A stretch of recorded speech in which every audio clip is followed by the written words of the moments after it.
नमस्कार दोस्तों, स्वागत है आपका हमारे YouTube चैनल में। दोस्तों, आज की हमारी कहानी की शुरुआत राजस्थान के जिले उदयपुर से होती है। उदयपुर जिले में ही एक गांव पड़ता है और उसी गांव में रहने वाली ममता देवी जो कि एक विधवा महिला होती है, लेकिन दिखने में वह काफी ज्यादा खूबसूरत महिला थी। ममता के पति की 4 साल पहले हार्ट अटैक की वजह से अचानक ही निधन हो गया था और जिसकी वजह से ममता जो थी वो बिल्कुल ही टूट गई थी, बिखर करके रह गई थी। लेकिन फिर भी ममता जो थी हिम्मत करके अपने आप को भी संभालती है और अपने परिवार को भी संभाल लेती है। ममता के परिवार में इसका 4 साल का बेटा होता है जिसका नाम अंकुर होता है और एक सासू माँ भी होती है जिनका नाम गायत्री होता है।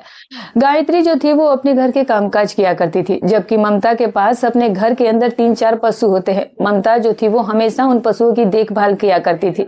ममता जो थी वो हर रोज सुबह के करीब 9 बजे के आसपास अपने खेत में जाती थी, पशुओं के लिए चारा काटती थी और चारा काटने के बाद गांव में आ जाती थी। बस यही ममता की दिनचर्या होती है। लेकिन दोस्तों, जैसे ही अब इसका पति गुजर जाता है तो फिर उस सदमे की वजह से इसके दिलो दिमाग पर काफी गहरा असर पड़ जाता है। कुछ महीनों का वक्त गुजरने के बाद जो ममता होती है उसे दौरे पड़ने शुरू हो जाते हैं और दौरा भी उसे ऐसा पड़ता था जैसे कि ममता को 3-4 घंटों तक होश ही नहीं आया करता था, जिसकी वजह से ममता जो थी वो काफी परेशान रहने लगी थी।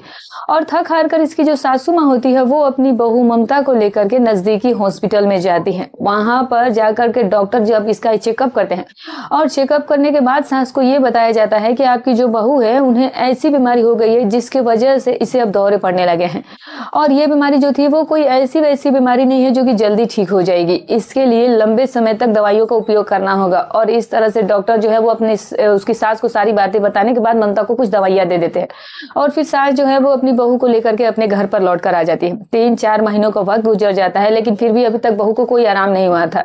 ममता जो थी वो अब दवाइयां खाकर भी थक हार चुकी होती है। कई बार उसने लगातार दवाइयां खाई लेकिन ना तो उसके दौरे में कोई फर्क पड़ा था और ना ही उसकी बीमारी में भी कोई ऐसे आराम हुआ था। ऐसे हालात में ममता जो थी वो अब दवाइयों से भी थक चुकी थी। ममता अब इन चीजों पर ज्यादा ध्यान देने की कोशिश भी नहीं कर रही थी। वो यही सोच रही थी कि किसी भी तरह से उसे ये बस बीमारी खत्म हो जाए जल्द से जल्द।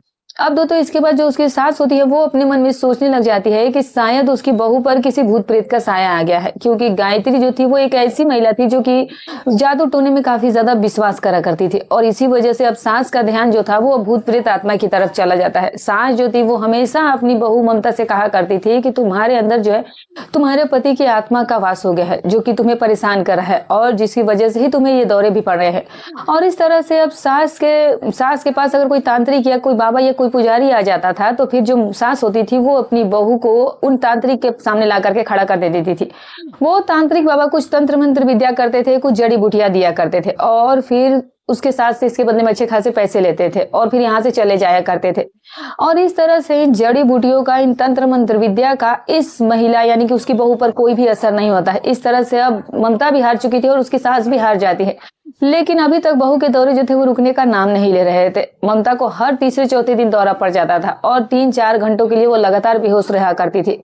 अब इसी तरीके से कुछ दिन का वक्त गुजर जाता है और फिर एक तारीख आ जाती है 15 जनवरी 2026 का दिन। शाम के करीब 5 बजे के आसपास का वक्त रहा होगा। बहू जो थी वो अपने घर का काम काज कर रही होती है और दूसरी तरफ जो उसकी सास थी वो भी अपने घर का काम कर रही होती है और उसी समय घर के दरवाजे पर किसी की दस्तक होती है और जाकर सास अपने घर का दरवाजा खोलती है। सास देखती है कि उनकी एक पड़ोसन जिसका नाम दिव्या होता है वो दरवाजे पर खड़ी होती है। अब दिव्या एक ऐसी विधवा महिला थी जिसका चाल चलन और चरित्र जो था वो कुछ ठीक नहीं होता है, लेकिन फिर भी दिव्या जो थी वो अक्सर ही दिव्या गायत्री के घर पर आया करती थी और आज भी उसके घर पर आई थी। और इस तरह से अब गायत्री और दिव्या घर के अंदर बैठ करके बात करना शुरू कर देते हैं और तभी गायत्री दिव्या से कहती है कि दिव्या, आजकल मेरी बहू जो ममता है वो काफी ज्यादा परेशान रहती है। तुझे तो पता है कि उससे जब भी दौरा पड़ जाता है तो 3-4 घंटों तक उसे होश ही नहीं आता है। और उसी समय दिव्या जो थी वो अब इस गायत्री से कहने लग जाती है कि हमारे पास के ही एक गाँव में एक आश्रम है और उस आश्रम में एक बाबा रहते हैं और उस बाबा का नाम कालूनाथ है। वो तुम्हारी बहू को ठीक कर सकता है। बहुत सारी महिलाएं जो हैं, बहुत सारी औरतें जो है वो उस बाबा के आश्रम में जाती हैं और फिर बाबा कुछ प्रसाद दे देता है और उसे खाने के बाद वो सारी महिलाओं की तकलीफें दूर हो जाती है। अब सास भी अपने मन में ये सोचने लग जाती है कि शायद उसकी बहू जो है वो इस आश्रम में चली जाएगी तो उसकी बहू ठीक हो सकती है। अब जो गायत्री होती है उसी समय अपनी दोस्त दिव्या से कहती है कि ठीक है, फिर मैं उसी आश्रम में बहू को लेकर के जाती हूँ। अब ये सुनकर के दिव्या भी खुश हो गई थी। लेकिन दोस्तों, जो ये दिव्या होती है गायत्री से कहने लगती है कि गायत्री, मैं तो आज भी उस आश्रम में जाने वाली, तो तुम आज मेरे साथ चलो और जा करके उस बाबा का तंत्र मन विद्या और जो भी चीज है वो देख सकती हो। अगर तुम्हें ठीक लगे तभी तुम अपनी बहू को लेकर के उसके पास जाना। इस तरह से जैसे तैसे करके दिव्या गायत्री को मनाने में कामयाब हो जाती है। उसके बाद दिव्या और गायत्री जो है वो दोनों इस घर से बाहर निकलती हैं और फिर एक ऑटो रिक्शा के माध्यम से पास कहीं गांव में आश्रम में चली जाती हैं। और जैसे ये दोनों महिलाएं आश्रम के अंदर प्रवेश करती है तो फिर वहां पर एक बाबा बैठा होता है जिसका नाम कालू नाथ होता है। कालू नाथ जो था वो उस वक्त मंत्र जाप कर रहा था, लेकिन उस बाबा की नजरें जैसे इस महिला दिव्या पर जाती है तो फिर दिव्या की खूबसूरती और इसके गोरे शरीर के बनावट को देख करके इस कालू नाथ बाबा की जो नीयत होती है वो खराब हो जाती है। कालू नाथ जो है वो अपने मंत्र जाप को वहीं रोक देता है। अब बाबा जो है वो तुरंत इस महिला दिव्या के पास आता है और कहता है कि दिव्या आज तुम बहुत दिनों के बाद आई हो। अब दिव्या भी हंसते हुए मुस्कुराते हुए उससे कहने लगती है कि क्या करूं बाबा, मुझे वक्त ही नहीं मिला, लेकिन हाँ आज मैं आपका प्रसाद ग्रहण करने के लिए ही आश्रम में आई हूँ और आपका प्रसाद लेकर के ही आज मैं जाने वाली हूँ। अब ये सुन करके वो ढोंगी बाबा भी खुश हो जाता है और दिव्या भी खुश हो जाती है। लेकिन दूसरे ही पल जो दिव्या होती है ये कहने लग जाती है कि ये मेरी पड़ोसन गायत्री है और इसकी एक बहू है जिसका नाम ममता है और उसे काफी ज्यादा दौरे पड़े हैं और दौरे भी ऐसे पड़ते हैं कि 3-4 घंटों तक उसे होश ही नहीं आया करता है। अब इसके बाद दोस्तों ये जो बाबा होता है वो इस महिला से कहने लग जाता है कि तुम कल उसे मेरे आश्रम में लेकर के आना और मैं 10 दिनों के अंदर ही उस महिला को बिल्कुल ठीक कर दूंगा। अब इस तरह से जो गायत्री होती है वो भी इस बाबा की सारी बातों को सुन करके कहीं ना कहीं बहुत खुश हो गई थी। गायत्री सोचने लग जाती है कि शायद उसकी बहू अब यहाँ आकर ठीक हो जाए। और फिर इसके बाद दिव्या कहने लगती है कि बाबा जी मुझे आपका विशेष प्रकार का प्रसाद ग्रहण करना है। और तभी जो महिला होता है, जो बाबा होता है, वो महिला से कहता है कि मेरा जो अतिथि कमरा है तुम जाकर के उसके अंदर बैठो और मैं 2 मिनट में मैं उस कमरे में आ जाता हूँ और फिर मैं तुम्हें प्रसाद दे दूंगा और तुम्हारा शुद्धिकरण भी कर दूंगा। इस तरह से ये महिला दोस्तों जो दिव्या होती है वो उसी समय उस अतिथि रूम में चली जाती है, अतिथि गृह में चली जाती है। अब 5 मिनट का वक्त गुजर जाने के बाद अब वो बाबा भी उस अतिथि गृह के अंदर प्रवेश करता है और फिर जैसे ही 1-2 मिनट का वक्त गुजरता है तो फिर जो दिव्या होती है वो उसी समय इस कमरे का दरवाजा बंद कर देती है और कमरे का दरवाजा जैसे ही बंद किया जाता है तो फिर दिव्या जो है वो इस बाबा से लिपट जाती है। और फिर लिपटने के बाद दोस्तों दूर हट करके अपने बदन से एक एक कपड़े जो है वो हटाना शुरू कर देती है। थोड़ी ही देर में दिव्या के शरीर पर अब कोई भी वस्त्र नहीं बचा हुआ होता है। और फिर इसके बाद जो वो बाबा होता है और ये महिला जो दिव्या होते हैं वो दोनों ही आपत्तिजनक स्थिति में आ जाते हैं और फिर इसके बाद ये दोनों अपनी ही रजामंदी से अपने गलत रिश्ते कायम करने में लग जाते हैं। ये दोनों मिलकर के इस गलत काम को तब तक अंजाम देते हैं जब तक कि इनकी जरूरतें पूरी नहीं हो जाती है, जब तक कि इनकी इच्छाएं खत्म नहीं हो जाती हैं। अब दोस्तों जैसे ही इन दोनों की सारी जरूरतें ख्वाहिशें पूरी हो जाती है तो फिर इसके बाद जो वो बाबा होता है वो कहने लगता है कि मैं तुम्हें कुछ पैसे भी दे देता हूँ। अब कालूनाथ बाबा जो होता है वो तुरंत अलमारी खोलता है और अलमारी से कुछ पैसे निकाल करके इस महिला दिव्या को दे देता है। दिव्या जो थी वो उन पैसों को लेकर काफी खुश हो गई थी। दूसरे ही पल ये कालूनाथ बाबा दिव्या से कहता है कि जो वो दूसरी महिला है जिसको दौरे पड़ते हैं तुम उसे कल आश्रम में लेकर के जरूर आना, मैं उसका उपचार कर दूंगा और फिर मैं तुम्हें इसके बदले में अच्छे खासे पैसे भी दूंगा। दरअसल दोस्तों यहाँ पर एक और सच्चाई होती है कि जो ये दिव्या होती है वो इस कालूनाथ बाबा की एक बहुत बड़ी भक्त होती है। पिछले 2-3 सालों से ये दोनों मिलकर के इस गलत काम को करते आ रहे थे और ये महिला दिव्या जो थी वो इस कालूनाथ बाबा के आश्रम में दूसरी महिलाओं को लेकर आया करती थी और बाबा जो है वो उन महिलाओं के साथ वक्त गुजारता था और फिर वक्त गुजारने के बाद इस दिव्या को कुछ पैसे देकर के खुश कर दिया करता था। दिव्या का बस यही काम होता है और आज भी दिव्या जो थी वो इस आश्रम में इसी वजह से आई थी। और फिर जैसे ही इन दोनों का ये काम खत्म हो जाता है तो फिर जो दिव्या होती है वो इस कमरे से बाहर निकलती है और फिर गायत्री से कहने लगती है कि अब देखो कल तुम अपनी बहू को लेकर के इस आश्रम में जरूर आना या फिर मुझे कहना, मैं लेकर के आ जाऊंगा और 10 दिन में ही देखना तुम्हारी बहू बिल्कुल ठीक हो जाएगी।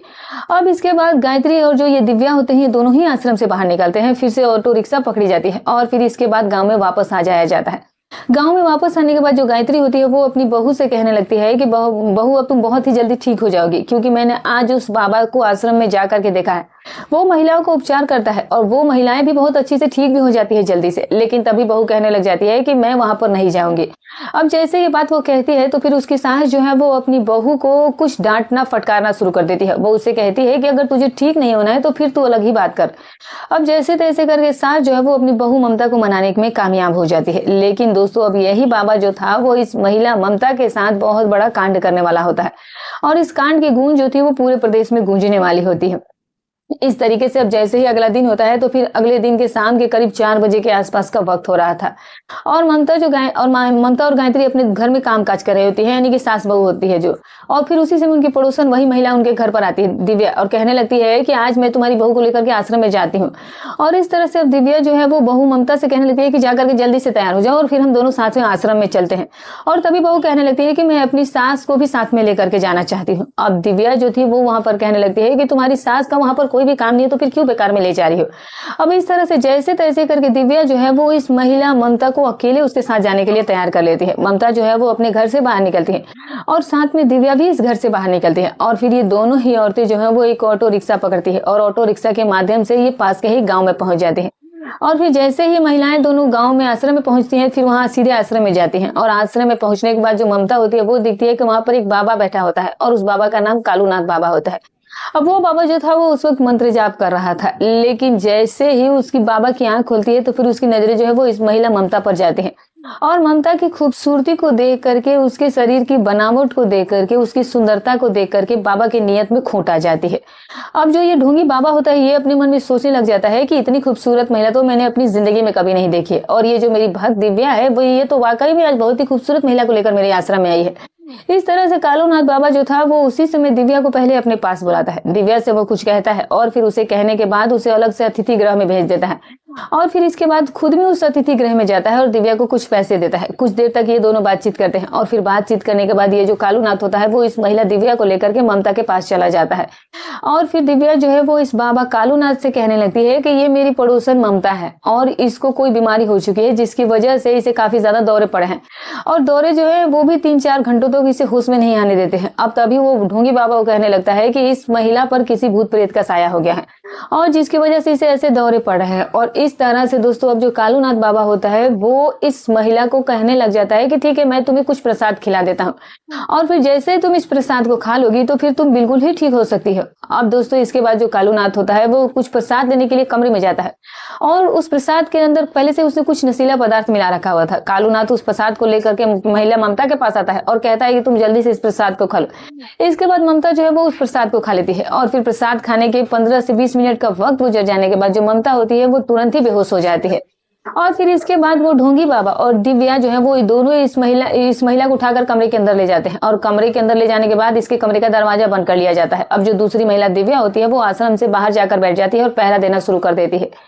दूसरी तरफ दोस्तों कालूनाथ बाबा जो था वो उस महिला ममता के साथ अपने गलत रिश्ते कायम करने में लग जाता है। कालूनाथ बाबा इस महिला ममता के साथ बेहोशी के हालत में इस काम को तब तक अंजाम देता है जब तक कि उसकी सारी ख्वाहिशें को पूरा ना कर ले, जब तक उसका पूरा मन नहीं भर जाता है। अब जैसे ही उसका मन भर जाता है तो उसको जब खुशी महसूस हो जाती है तो फिर ये ढोंगी बाबा इस कमरे से बाहर निकलता है और फिर सीधे दिव्या का आवाज लगाता है और दिव्या से कहने लग जाता है कि आज तुम्हारे लिए कोई भी प्रसाद नहीं बचा है तो तुम कल मेरे आश्रम में आ जाना, मैं तुम्हें कल ही प्रसाद दूंगा। और इस तरह से तभी दिव्या कहने लग जाती है कि कोई बात नहीं बाबा, तुम मेरी फिक्र मत करो, तुम बस ममता को प्रसाद अच्छे से खिलाया या नहीं खिलाया ये बताओ। और तभी ये बाबा कहने लगता है कि उससे तो बस मेरा मन ही भर गया है। और इस तरह से दोस्तों अब जो कालूनाथ बाबा होता है वो इस महिला से कहने लग जाता है कि देखो ममता को 3-4 घंटे तक होश नहीं आने वाला है और तब तक हम क्या करें। और तभी दिव्या जो होती है वो कहने लग जाती है कि बाबा तुम इस बात की क्यों फिक्र करते हो, मैं सब कुछ संभाल लूंगी। और इस तरह से अब जैसे तैसे करके जो दिव्या होती है वो इस कालूनाथ बाबा को भरोसा दिलवा देती है, विश्वास दिला देती है। और इस तरह से अब 3-4 घंटे का वक्त गुजर भी जाता है और इतना वक्त गुजर जाने के बाद अब उस महिला को होश भी आने लगता है। ममता को जैसे ही होश आता है तो वो देखती है कि वो कमरे के अंदर लेटी हुई होती है। ममता जो है वो उसी समय उस बिस्तर से खड़ी होती है और फिर कमरा खोल करके सीधे बाहर निकल आती है और फिर दिव्या से कहने लग जाती है कि मेरे साथ कुछ गलत काम हुआ है। और तभी दिव्या ममता से कहती है कि ममता तुम्हारे साथ कुछ भी गलत नहीं हुआ है, हम तीनों जो बैठ करके यहाँ पर तीनों बातचीत कर रहे थे और तभी तुम्हें दौरा पड़ गया था। और फिर इसके बाद जो कालूनाथ बाबा है वो तुम्हें उठा करके कमरे के अंदर ले गए थे, बल्कि यहाँ तक कि वो तुम्हें कुछ दवाइयां भी दे रहे थे, कुछ जड़ी बूटियां भी तुम्हें उन्होंने खिलाया। और फिर इसके बाद हम दोनों जो है वो तुम्हारे होश में आने का इंतजार कर रहे थे, हम तुम्हारे जल्दी से जल्दी होश में आने का इंतजार कर रहे थे। तो अभी महिला ममता जो थी वो इस चीज को मानने को तैयार नहीं थी। ममता कहने लगती है कि नहीं, इस बाबा ने मेरे साथ कुछ गलत किया है। और तभी दिव्या जो है वो ममता से कहने लग जाती है कि इस बाबा के पास ऐसा कुछ भी नहीं है, इसने बस अपना शुद्धिकरण करवा रखा है और ये बाबा जो है वो तुम्हारे साथ कुछ गलत हरकत कर ही नहीं सकता है। अब जैसे ही शुद्धिकरण की बात कही जाती है तो फिर ममता इस बात को मान जाती है। ममता अपने मन में सोचने लग जाती है कि जब इस बाबा के पास कुछ है ही नहीं तो फिर ये मेरा फायदा कैसे उठा सकता है। इस तरह से बाबा जो दिव्या होती है वो किसी भी तरह से ममता को बेवकूफ बना देती है। हालांकि ममता को शुरुआत में इस चीज पे भरोसा नहीं हुआ था, लेकिन जैसे जैसे उसने उसको बेवकूफ बनाने के लिए तरीके आजमाए वैसे वैसे इस चीज को उसने एक्सेप्ट कर लिया कि हाँ इस बाबा ने उनके साथ कुछ भी नहीं किया। और इस तरह से दोस्तों ये चलता रहा। अब दिव्या ने झूठ बोल करके इस महिला ममता का विश्वास जीत लिया था, इसके मन पर उसने काबू पा लिया था। और इस तरह से दोस्तों अब ये कालूनाथ जो था वो बाबा इन दोनों से कहने लग जाता है कि देखो बहुत रात हो गया है, अगर तुम लोग आश्रम में रुकना चाहती हो तो आज रुक ही जाओ। लेकिन दोस्तों तभी वहां पर जो ममता होती है वो कहने लगती है कि नहीं बाबा जी, मुझे घर जाना है। और इसके बाद कालूनाथ बाबा किसी ऑटो रिक्शा का इंतजाम करता है और फिर ये दोनों महिलाएं जो है वो उस ऑटो रिक्शा के माध्यम से अपने अपने घरों को लौट कर आ जाती है। रात के तकरीबन 9 बजे के आसपास का वक्त हो चुका था। गायत्री जो थी वो अपनी बहू ममता से पूछने लग जाती है कि तुम आखिर इतनी देर क्यों हो गई। और तभी उसकी बहू उसे बताती है कि माँ जी, मुझे वहीं पर दौरा पड़ गया था और जिसकी वजह से मुझे 4 घंटे के बाद ही होश आया है। लेकिन दोस्तों वो बताती है कि जैसे ही मुझे दौरा पड़ा तो फिर मुझे उन्होंने बाबा ने कोई दवाइयां दी और दवाइयां लेने की वजह से मैं थोड़ी ठीक भी महसूस कर ली और जब मुझे होश आया तो फिर मैं सीधे अपने घर आ गई। और इस तरह से अब सास भी इस बात को सुन करके खुश हो गई थी, लेकिन बहू सास नहीं जानती थी कि उसकी बहू के साथ क्या हुआ और ममता को तो पहले ही झूठ बोल करके भरोसा दिला दिया गया था।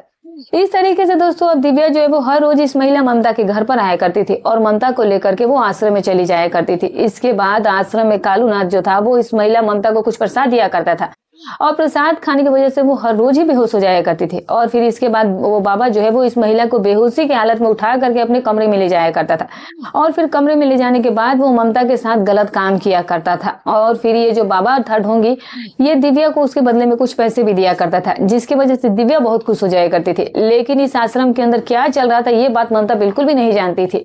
और फिर जैसे इस बाबा का काम खत्म हो जाता था तो फिर ये बाबा जो है वो इन दोनों औरतों को गांव में वापस भेज दिया करता था। कई महीनों का वक्त ऐसे ही गुजर जाता है और इतना लंबा समय गुजर जाने के बाद फिर एक तारीख आ जाती है 20 मार्च 2026 का। अब सुबह के करीब 10 बजे के आसपास का समय हो रहा था। जो ममता बहू होती है वो अपनी पशुओं की उस समय देखभाल कर रही होती है, जबकि दूसरी तरफ जो इसकी सासू माँ होती है वो अपने घर के अंदर सारा काम कर रही होती है। और फिर उसी समय ममता की जो तबीयत है वो अचानक से खराब हो जाती है, उसे जोर जोर से उल्टियां आनी शुरू हो जाती है, उसे काफी ज्यादा चक्कर भी आ रहे होते हैं। और तभी जो ममता होती है वो अपनी तुरंत सास के पास जाती है और अपनी सास से कहने लगती है कि माँ जी, आज मुझे कुछ ज्यादा ही चक्कर आ रहे हैं और मेरी तबीयत भी बहुत ज्यादा खराब लग रही है। और तभी जो सास होती है वो अपनी बहू ममता से कहती है कि ठीक है फिर चलो, मैं तुम्हें हॉस्पिटल में ले जाकर के चेक करवा देती हूँ।